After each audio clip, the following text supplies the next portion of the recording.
안녕하세요. 어도비 공인 전문가 게이트디디입니다. 이번 영상에서는 우리나라 대표적인 식품 브랜드 중 하나죠. 청정원 스타일의 로고를 일러스트레이터로 만들어 보겠습니다. 먼저 청정원 로고를 보면 이 바깥쪽 원, 이게 청정원의 이니셜인 C를 형상화하고 있는데요. 근데 이게 사실 정원이 아니고 아주 많이 둥근 사각형에 가깝습니다. 그리고 그 안에 나뭇잎 모양의 빈 공간이 보이죠? 자, 그래서 둥근 사각형에서 안에 일부를 빼주면 되는데요. 이건 일러스트레이터의 패스파인더 기능을 사용하겠습니다. 그리고 중요한 게 색인데 45도 각도로 해서 시계 방향으로 그레디언트가 들어가 있습니다. 이러한 그레디언트는 포토샵의 앵글 그레디언트인데요. 이전 동영상에서 일러스트레이터로 만드는 방법에 대해 소개해 드렸었죠. 그걸 이용하도록 하겠습니다.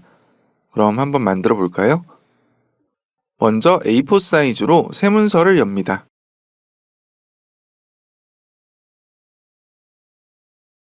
작업 환경인 워크스페이스는 페인팅으로 하겠습니다. 그리고 이번 작업에서는 나중에 그레디언트를 만들 때 단위가 포인트여야 하기 때문에 시작 전에 단위를 포인트로 맞추도록 하겠습니다. 컨트롤 R을 눌러 눈금자를 표시하고 마우스 오른쪽 버튼을 클릭해서 포인트를 선택합니다. 사각형을 그리기 위해 툴 패널에서 렉탱글 툴을 선택하고 아트보드를 클릭해서 300에 300포인트로 사각형을 하나 그립니다. 이제 사각형의 모퉁이를 둥글게 만들어 줘야겠죠. 메뉴바 윈도우에 프로퍼티를 선택해서 패널을 표시하고 첫 번째 트랜스폼에서 옵션 창을 엽니다. 각진 코너를 둥글게 해주는 코너 레디어스를 입력할 수 있는데요. 내 모퉁이를 모두 둥글게 하기 위해 가운데 링크를 클릭하고 한 곳에다 142포인트를 입력합니다. 참고로 현재 사각형의 크기가 300포인트잖아요. 300의 절반인 150이 코너 레디어스의 최대값이고 지금처럼 정사각형에서 최대값을 입력하면 정원이 됩니다. 그러니까 지금은 거의 근사치에 가까운 원과 비슷한 모양이 되는 것이죠. 이제 안에 들어갈 오브젝트를 그려야겠죠. 그런데 청정원 로고와 똑같이 나뭇잎을 넣지 말고 여기서는 물방울을 그리도록 하겠습니다. 먼저 원을 그리기 위해 엘립스 툴을 선택하고 아트보드를 클릭해서 90에 90포인트로 정원을 그립니다. 점을 선택하기 위해 다이렉트 셀렉션 툴을 클릭하고 12시 방향의 점을 위로 클릭 드래그 합니다. 드래그할 때 쉬프트를 눌러야 정확하게 수직 방향으로만 이동할 수 있습니다. 자, 이게 물방울 모양처럼 되려면 이 점이 둥근 게 아니라 각져야겠죠. 현재 점이 선택되어 있는 상태에서 컨트롤 패널의 첫 번째 컨버트를 보면 각진 모양의 코너가 있습니다. 클릭하면 해당 점에 있던 핸들이 제거되면서 각지게 바뀝니다. 전체 오브젝트를 선택하고 얼라인 패널에서 기준을 아트보드로 지정한 후에 한가운데로 정렬합니다. 자, 이제 청정원 로고처럼 만들어지려면 그레이디언트가 시작하는 지점에서 오브젝트가 나뉘어져 있어야 합니다. 그래서 물방울에서 수직 방향으로 직선을 하나 만들어 주겠습니다. 툴 패널에서 라인 세그먼트 툴을 선택하고 물방울의 윗점에 마우스를 두면 앵커라고 표시됩니다. 만약 표시되지 않는다면 메뉴바 뷰에서 스마트 가이드가 체크되어 있는지 확인해 주세요. 앵커에서부터 위로 클릭 드래그 합니다. 이때도 역시 쉬프트를 같이 눌러야 정확하게 수직 방향으로 그려지겠죠? 그리고 이 선이 바깥쪽 둥근 사각형을 넘어가서 그려져야 정확하게 오브젝트를 나눌 수 있습니다. 이제 전체 선택을 하고 패스파인더 패널에서 디바이드를 클릭하게 되면 패스가 지나가는 경계대로 오브젝트가 나눠지게 됩니다. 색을 바꿔서 확인을 해볼까요? 디폴트로 해놓은 상태에서 필과 스트로크 색을 바꿔줍니다. 여기 가운데 물방울은 이제 지워야겠죠.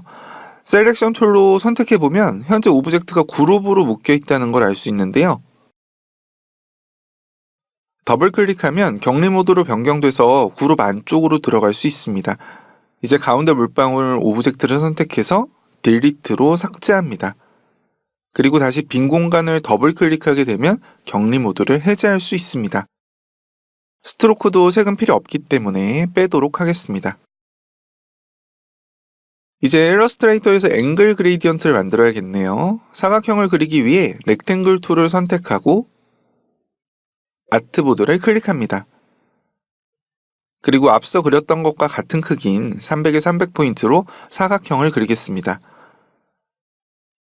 먼저 기본값으로 색을 변경한 후에 필 컬러는 빼고 스트로크 컬러는 그레이디언트를 적용합니다.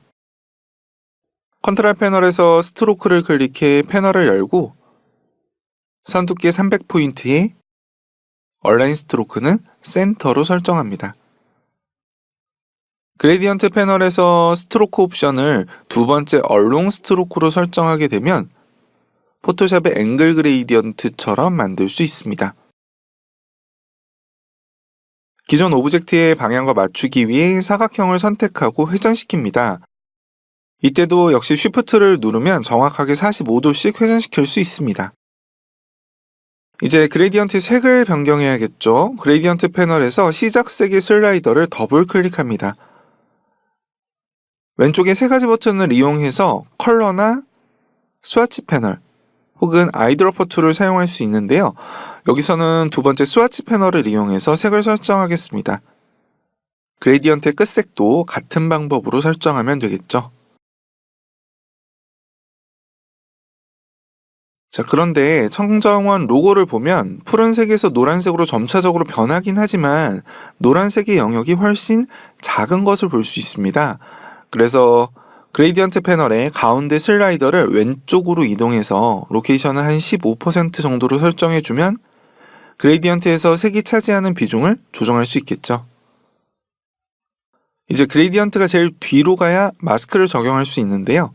셀렉션 툴로 그레이디언트가 적용된 오브젝트를 선택하고 마우스 오른쪽 버튼을 눌러 어레인지에서 센투백으로 누적 순서를 변경합니다.